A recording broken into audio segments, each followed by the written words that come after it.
Welcome to Daily Current Affair. Today is 16th of November 2022. The question is, who won Responsible Tourism Global Award at the World Travel Mart London? That is Kerala Tourism. तो Kerala tourism को क्या मिला है? Responsible tourism global award मिला है. कहाँ पे? World travel mart, जो कि लंदन में हुआ था. तो state tourism minister PA Mohammed Riyas ने इसको रिसीव किया है on the behalf of the government at London.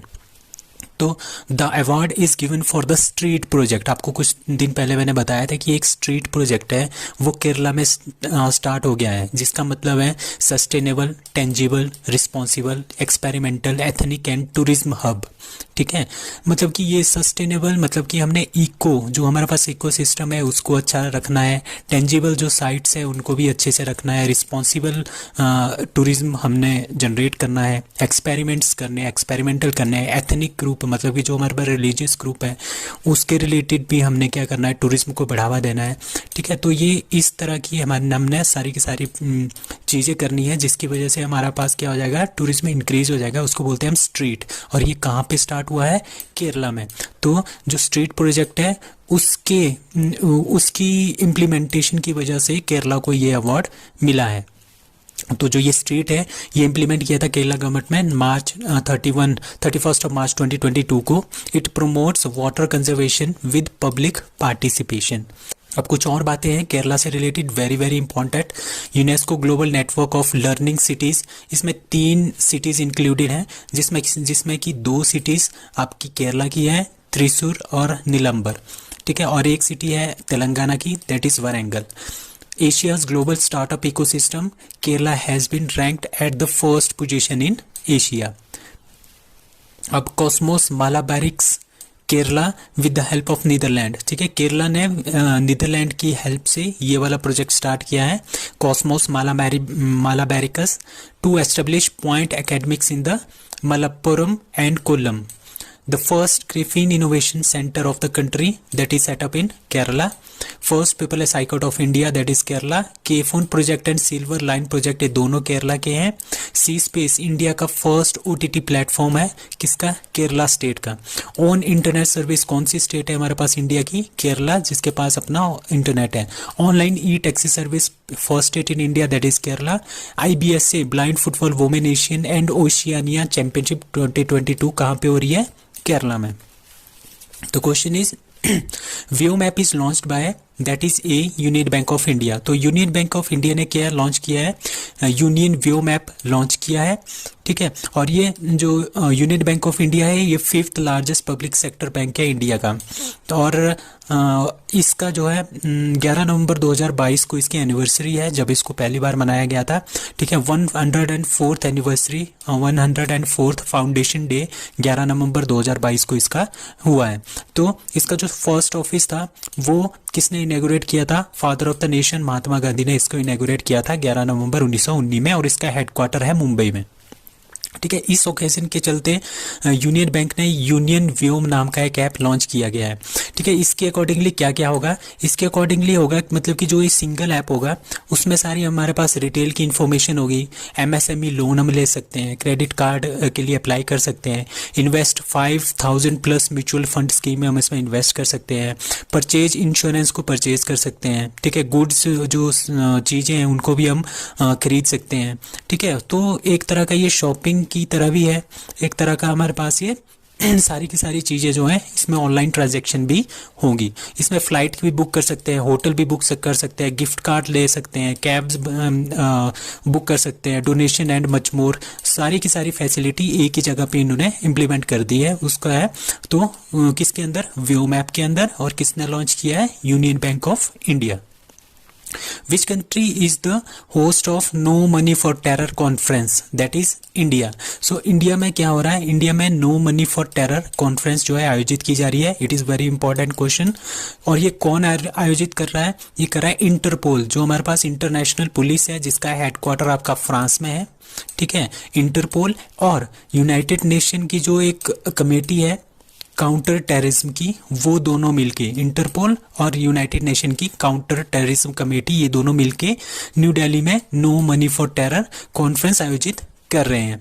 इसका एम सिंपल है कि जो भी हमारे पास जितने भी टेररिज्म हो रहे हैं उसको हमने पैसा जो है वो रोकना है। उनके पास जो है, जो टेररिस्ट है उनके पास पैसा नहीं पहुंचना चाहिए, जिसकी वजह से वो टेररिज्म फैलाते हैं। So India's first multimodal logistic park is said to be developed in which state? This is very important question. So that is in Tamil Nadu. से पहला मल्टीमोडल लॉजिस्टिक पार्क जो है वो लॉन्च हो रहा है। अभी क्या हुआ था, हमारी जो गवर्नमेंट है, गवर्नमेंट ऑफ इंडिया, उन्होंने 35 मल्टीमोडल लॉजिस्टिक पार्क जो है बनाने का वो दावा किया था कि हम 35 मल्टीमोडल लॉजिस्टिक पार्क्स बनाएंगे। उसमें से जो 15 हैं वो अगले 3 सालों में हम बना देंगे, ठीक है। और जो सबसे पहला मल्टी मॉडल लॉजिस्टिक पार्क है इसके अंतर्गत, वो सबसे पहला बना है तमिलनाडु में। कहाँ पे? मेपेडू में, नियर चेन्नई के पास है, तमिलनाडु स्टेट में।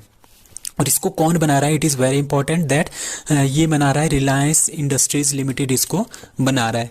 तो ये सबसे पहला इंडिया का मल्टी मॉडल लॉजिस्टिक पार्क है। और इसमें जो कॉस्ट है आएगी वो है 783 करोड़ रुपीस, और 3 फेजेस में इसका काम पूरा होगा, ठीक है। इसमें एरिया जो होगा वो होगा 184.27 एकड़ का एरिया के अंदर ये होगा। अब हम जानेंगे कि what is multi modal logistic park. Multi modal logistic park ऐसे पार्क होते हैं जहाँ पे हम ट्रांसपोर्ट की एक्सेस, मतलब कि जितने भी ट्रांसपोर्ट के एक्सेस होंगे, वाटरवेज, एयरवेज या फिर रोडवेज जितने भी होंगे, या रेलवेज, ठीक है, ये सारे एक्सेस इसको प्रोवाइड होंगे, ताकि जितने भी हमारे पास जो चीज़ें होंगी एक जगह से दूसरी जगह में लाने के लिए, वहाँ से हम इसको आउटसाइड द कंट्री शिप भी कर सकते हैं, ठीक है। Mechanised warehouse, specialised storage solutions, cold store होंगे, facility of mechanised material handling and intermodal transfer container terminal. मतलब कि ज़्यादा से ज़्यादा हमने ट्रांसपोर्ट को बढ़ाना है, ठीक है, उस पर्टिकुलर एरिया में, ताकि हमारे पास क्या हो,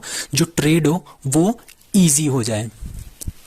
सो 53rd IFFI मतलब international film festival of India Satyajit Ray lifetime achievement award is to be given to, that is a Carlos Saura, ठीक है। ये स्पेन के हैं कार्लोस सौरा, ठीक है। क्या है? ये फिल्म मेकर है। Who receive the golden bear. इनको कौन कौन से अवार्ड मिले हैं देखना।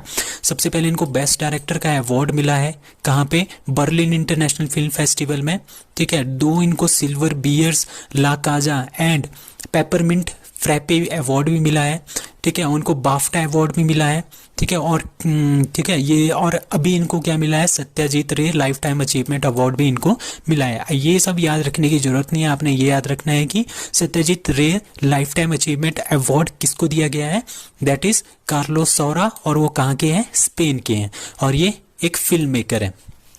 अभी हमारे पास जो IFFI हो रहा है, international film festival of India, उसकी जो कंट्री इन फोकस रहेगी वो रहेगी फ्रांस। ये काफ़ी इंपॉर्टेंट क्वेश्चन है, इसको ध्यान रखना है।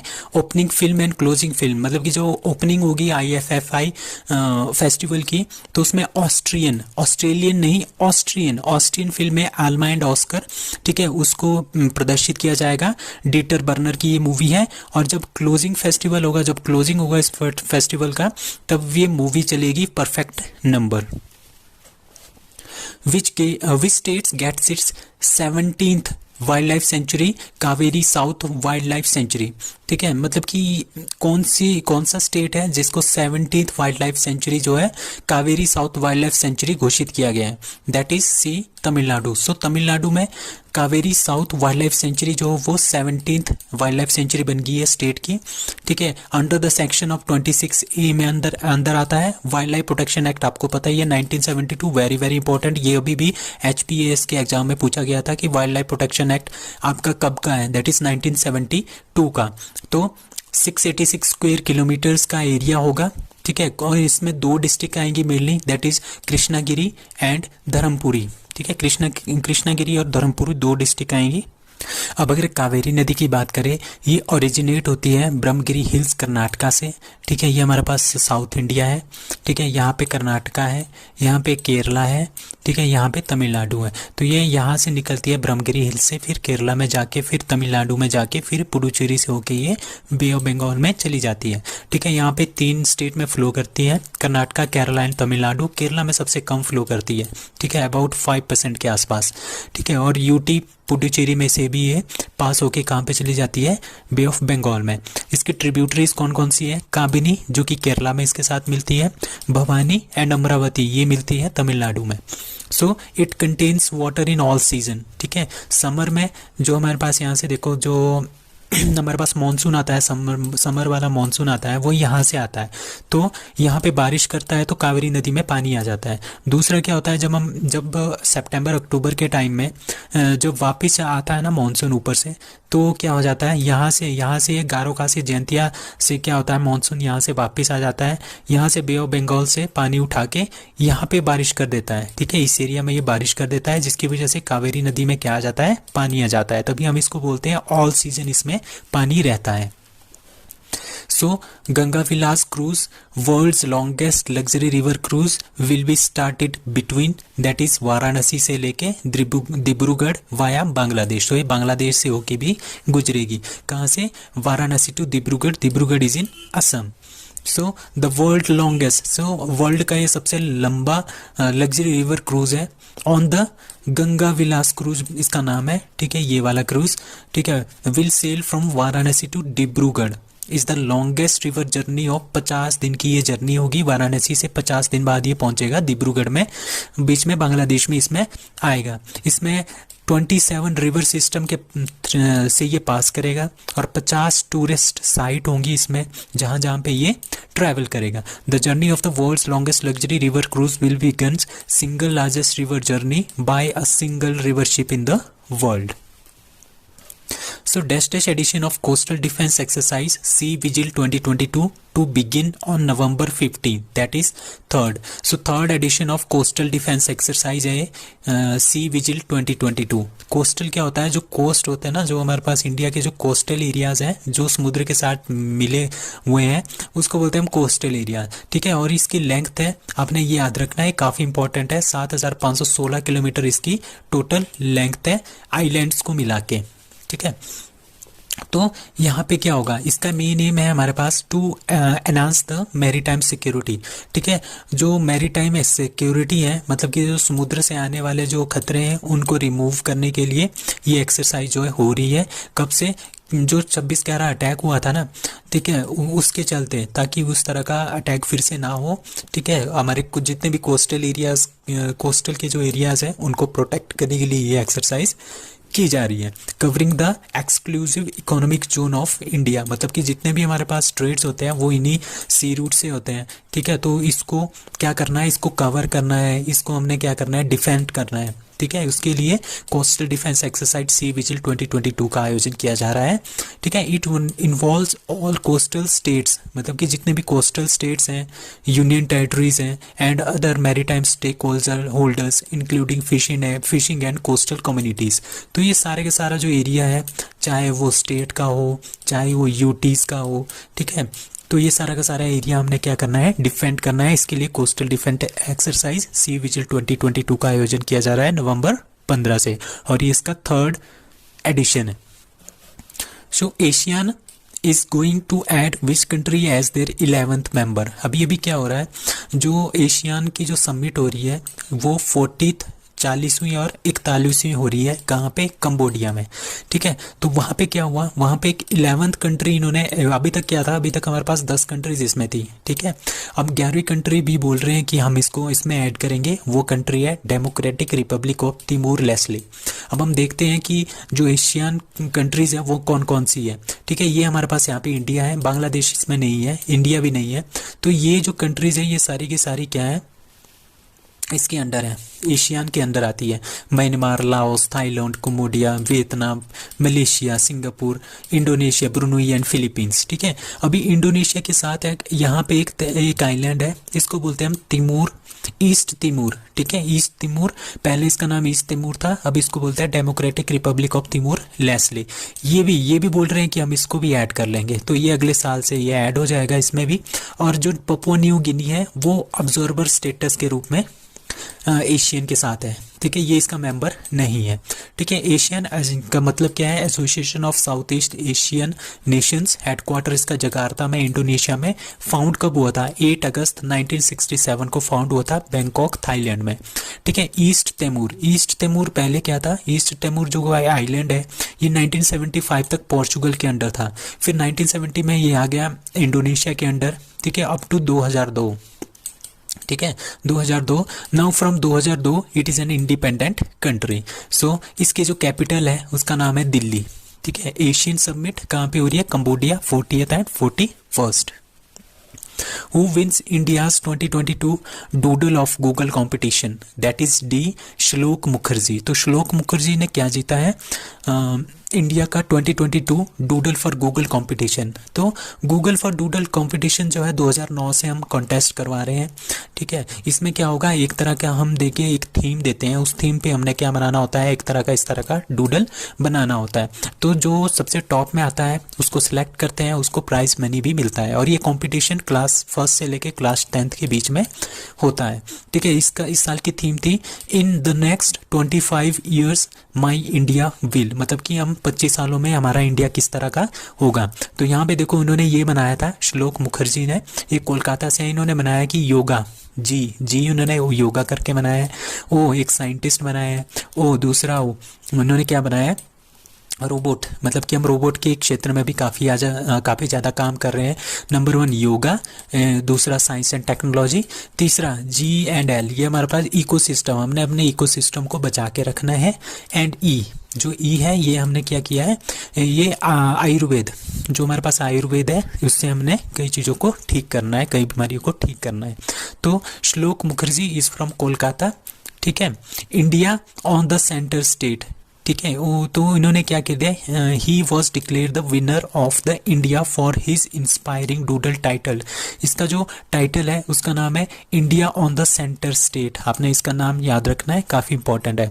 तो आपने अभी देखा होगा 14 नवंबर 2022 को अगर आपने गूगल खोला होगा तो वहाँ पे google.com में इनका जो ये वाला डूडल है वो शो हो रहा था इंडिया में, ठीक है।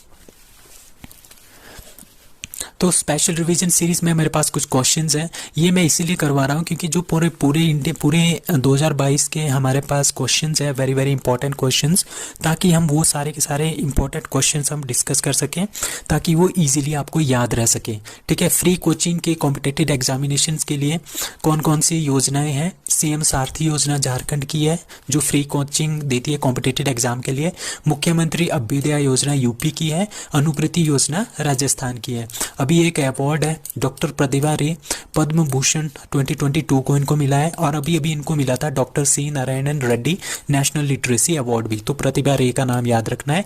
International Booker award Geetanjali Shree को मिला है tomb of sand, 56 Jnanpith award Nilamani Phookan, 57 Jnanpith award Damodar Mauzo. तो कुछ बुक्स हैं, द लाइट वी कैरी ये लिखी थी मिचेल ओबामा ने, टॉम्ब ऑफ सैंड किसने लिखी है, Geetanjali Shree, international Booker award इनको मिला है। एंड मैकमोहन लाइन किसने लिखी है, a century discord JJ Singh, ex governor of Arunachal Pradesh. और उसके बाद आता है not just a night watchman, ex CAG of India Vinod Rai ने लिखी है। अष्टांग योगा डॉक्टर सोनू फोगट ने लिखी है। और कुछ इसरो की सैटेलाइट्स हैं like PSLV C52, reset 1A, इसमें जो है 3 सैटेलाइट हमने लॉन्च की थी इसके through, reset 1A, EOS-4, inspire set and INS 2TD, ठीक है। जो ये वाली है ये भूटान की थी, ठीक है। और PSLV C53 में हमने क्या क्या लॉन्च किया है, 3 सैटेलाइट इसमें भी लॉन्च किया है, DSEO हमारा अपना था, और 2 इसमें सिंगापुर की सैटेलाइट थी स्कूब एंड न्यूसार, ठीक है। एरियन 5 रॉकेट से हमने क्या किया था, GSAT-24 लॉन्च किया था फ्रेंच गुआना से। तो जो ये GSAT-24 है ये हमने किस पे लीज पे दिया है, टाटा DTH को लीज पे दिया है इसरो ने, ठीक है। आज़ादी सेट एंड EOS-2, ठीक है। ये दोनों हमने SSLV जो हमारे पास जो नया लॉन्च व्हीकल है, स्मॉल लॉन्च व्हीकल जो हमारे पास है, जो हमने अभी नया नया डेवलप किया है, तो उसके थ्रू हमने ये लॉन्च किए थे दोनों। ठीक है। उसके बाद आती है हमारे पास कुछ योजनाएं, जैसे चिराग है, chief minister equal education relief assistant and grant. ये योजना है हरियाणा गवर्नमेंट की, मतलब कि जो गरीब लोग हैं उनको अगर प्राइवेट स्कूल में एडमिशन करवानी है तो उसके लिए थी ये।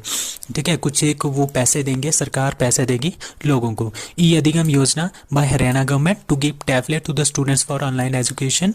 ठीक है। अब कुछ अमेंडमेंट्स हैं।